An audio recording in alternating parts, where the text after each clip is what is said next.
All right. Well, sermon over. Stewardship is a word that we use. Sometimes we use it outside of church, but not very often. And so it's one of those words we might not be too terribly familiar with. But that video does a really good job of explaining it.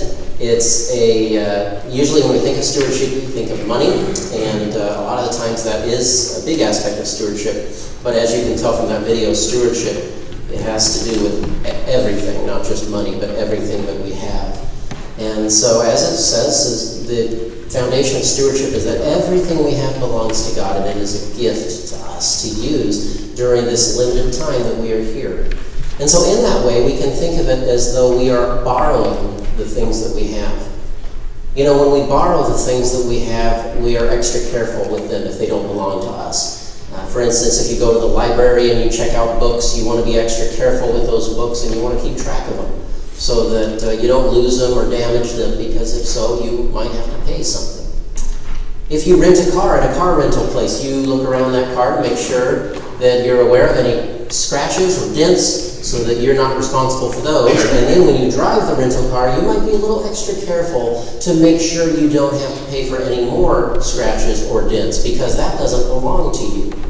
Now, it's not as though if you have a car that you own that you're not careful with it, but you're probably a little more relaxed because you know that it's yours. And yet the idea of stewardship is that really it's all on loan.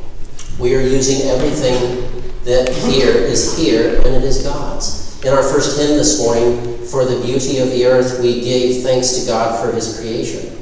And yet everything that is here, and everything that we have created, and everything that we have earned is a part of God's creation. And so it all belongs to God in a way, and it's on loan to us. And so how we use those things matters. We are stewards or trustees of the things that have been given to us. And so we want to use them wisely. We want to take care of the blessings that God has given to us. And so therefore, when we talk about stewardship, we're talking about more than money. We're talking about more than, even if we just talk about money, we're talking about more than just giving to the church. We're talking about how you manage your money, how you use it, and trying to use your money as wisely as you possibly can, and as well as the rest of your possessions. And so, if you haven't been here the last few weeks, we've started looking at ways in which we can be intentional about growing in our faith. That it's important that we're intentional about our spiritual growth, just as we would be intentional about our physical fitness. We want to be spiritually fit as well. And if we're going to do that, we need to pick up the habits of people who have grown mature in their faith. And throughout the history of the church, there are certain habits that have been shown to help people as they grow in their faith. So far we've talked about Bible reading and prayer. We've talked about worship and small group participation.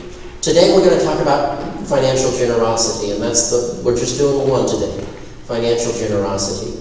And so the idea of stewardship is that as God has blessed us with so many things, we want to be generous towards God and towards others. Because God has given His only Son, Jesus Christ. He has given everything. We also want to be generous. This is an important topic, though it's one we don't like to hear about. We don't like to really talk about it, but it's an important topic. It's mentioned in Scripture over 2,000 times, either money or possessions. And that's because it really takes up a large portion of our lives, spending time dealing with money or stuff. That's probably about 80% of our lives. I don't know that anybody's actually measured that, but it's a good chunk for sure. And so, generally when we think about that, we think, well, what should I give? Or how much should I give to help others? And you won't find anywhere in the Bible where it gives a specific amount. You won't. For one thing, they didn't have the same currency that we have, so it wouldn't really matter. But secondly, they're not going to give an amount because it doesn't really have to do with an amount. I'm going to explain what I mean in a moment. But if we look in the Bible for any guidance on how we are to use our possessions and how we are to use our money, what it says in the Old Testament practice was that the Jewish people would give a tenth or a tithe of their income to God. So now, of course, for them, their income came in different forms. So it might be some of their crops, some of this and that. It might be not just money like currency. But they would give a tenth or a tithe, 10% of what they have. They would give that to the temple so that the temple could continue its sacrifices and its work to continue the work of God. Now, as we go into the New Testament, Jesus doesn't really focus so much on a certain percentage as much as he focuses on making sure that we give cheerfully. So giving cheerfully is an interesting thing. When we give, if we're going to be cheerful when we give, then it's going to require that we have a certain mindset. Because if we go through life with a philosophy of scarcity, meaning that we feel that we never have enough, then it's going to be hard to give cheerfully. And if you're worried that you're going to have enough, it's going to be very hard to give cheerfully, obviously.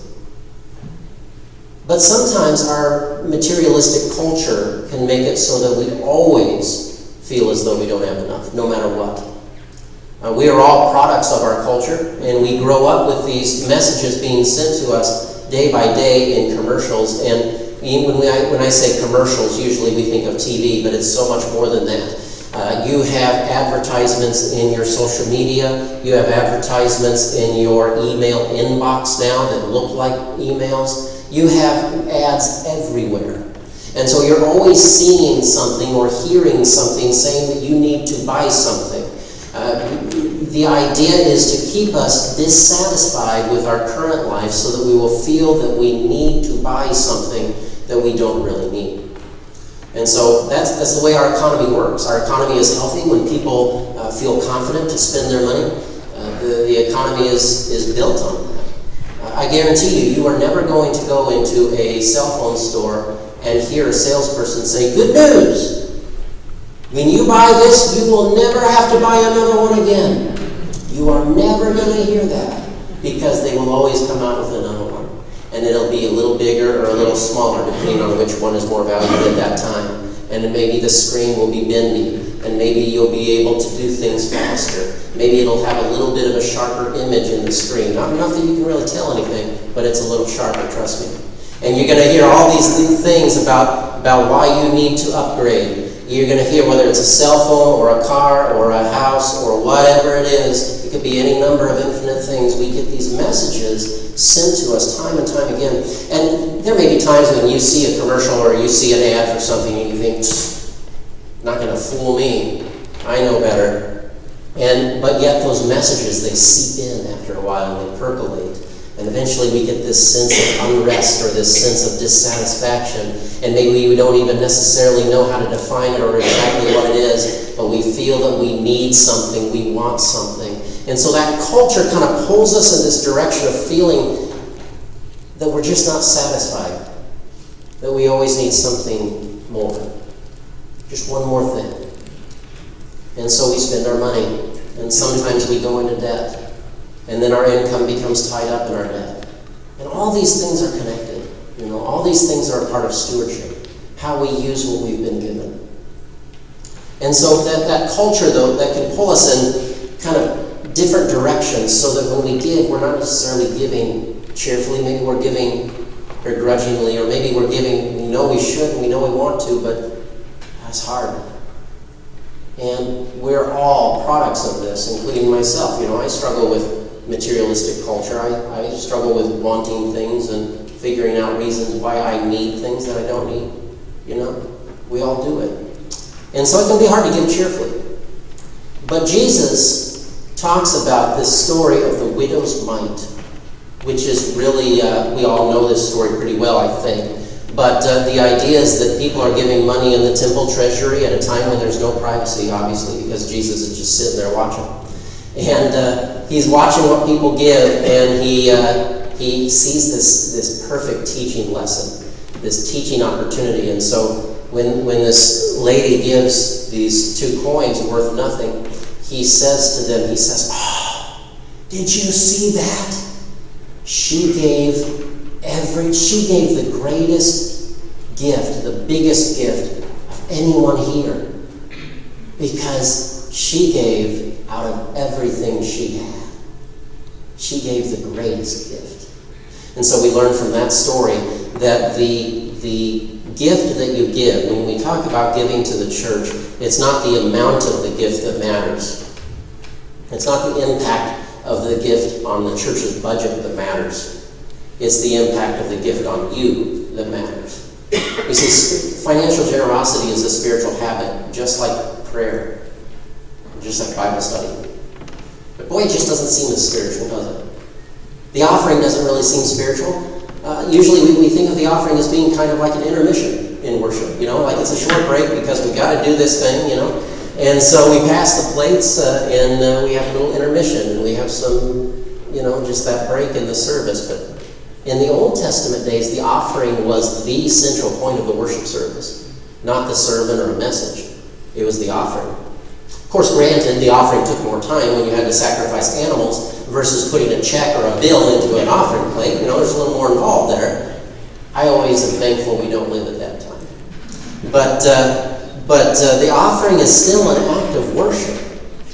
Just like the hymns that we sing and the message itself, it's no less important than that. But what matters is the impact of the gift on you, because when we are generous to others, when we are generous to God, then we become more like Christ.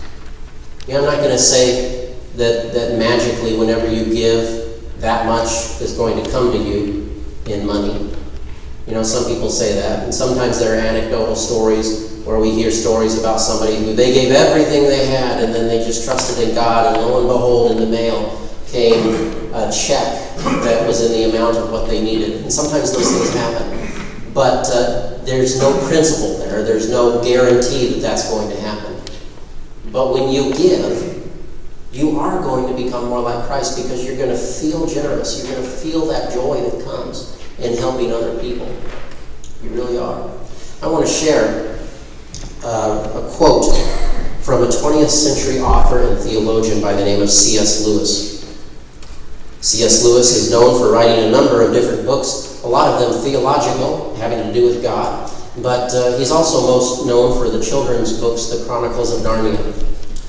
And he says this about how much we should give. He says, "I do not believe that one can settle how much we ought to give.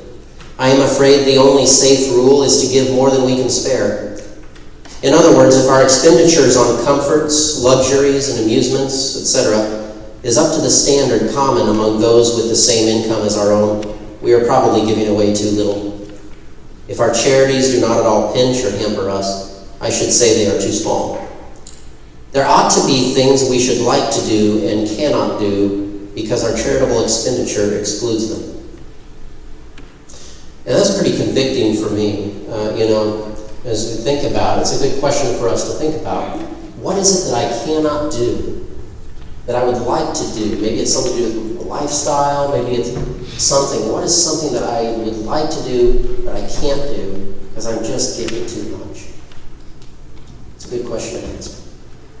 Now, you're still wondering, okay, Mike, how much should I give? Well, again, there is no magic formula, there is no magic amount. I would say that that's between you and God.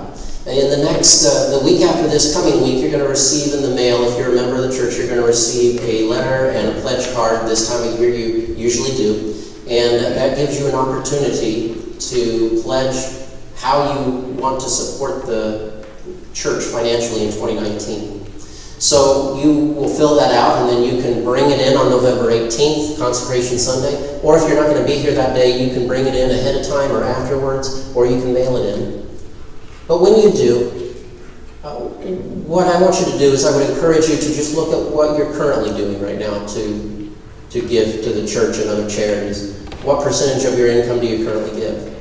And wherever you are, then you can decide, spend some time if you need to in prayer and discernment, but then you can decide in the next year. Of course, you want to look at your projected income and expenses and any other things that are coming up, like maybe you're going to need a new car, or there may be things that you know are coming up in the next year.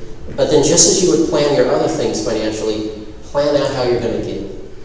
As I said, be intentional. We want to be intentional about our faith. We want to be intentional about Bible study, prayer, going to worship, being a part of a small group, and we want to be intentional about giving. So however much you decide to give, whether you're going to increase it, whether you're going to stay the same, or whether or not you're going to decrease it because of something that's going on in your life right now, wherever you are, be intentional about it. And make it a habit. Put it in your budget if you need to make sure that it happens. Because just like praying regularly and reading the Bible regularly, giving regularly helps you to grow in your faith and to continue to be like Christ. Don't give because the church needs it. Give because it helps you grow in your faith, because it helps us to become generous people. It is a reminder to us that everything we have belongs to God. And now I want to close by telling you, however, because it doesn't matter how much we talk about something as being a spiritual habit or something like that, we still want to know, right, that we're giving to a worthy cause. We still want to know that the money that we're giving is being well invested. We still want to know that it's making a difference. And I believe that the money that you give does make a difference. When you give to Harlan First United Methodist Church, I know there are a lot of different charities that ask for our donations during this time of the year, from about the day after Halloween to New Year's Day. But when you give to the church, you are making a difference. When you give, you make it possible for us to continue to have worship, that others might encounter God. When you give, you make it possible that others may engage in small groups where they can further delve deeper into the Word of God, and they can continue to grow in their faith. When you give, you make it possible to have Wednesday night activities, to have supplies for the kids, curriculum, to be able to take the kids on different opportunities to go to different places to form their faith. When you give, you make it possible for people to be involved in missions, so that whether you're giving to missions or whether you're going on a mission trip, you can be a blessing to other people. And as the people who went on the mission trip in August let you know, not only were they a blessing to others, but they were blessed as well. When you give, you make it possible for people to awaken to a passion for God that they never knew that they even had. When you give, you inspire people and make it possible for people to grow in their faith and take a step in their faith towards leadership, as I've seen a number of people step into leadership in my time here. When you give, you change lives not only locally but also globally, because through our connectional system as a United Methodist Church, our giving goes with other congregations' giving, so that together we can have an even bigger impact in ministries and mission here in the United States and around the world. I know it's hard sometimes when we pass the plate and you put something in the plate. It's hard to know where it's going. It's hard to know what difference it's making, because so often we don't see the other end of it. We don't always see the results. And so we're going to close this sermon today with another video that will help illustrate, hopefully, some of how what we give in the offering plate makes a real, tangible difference in other people's lives.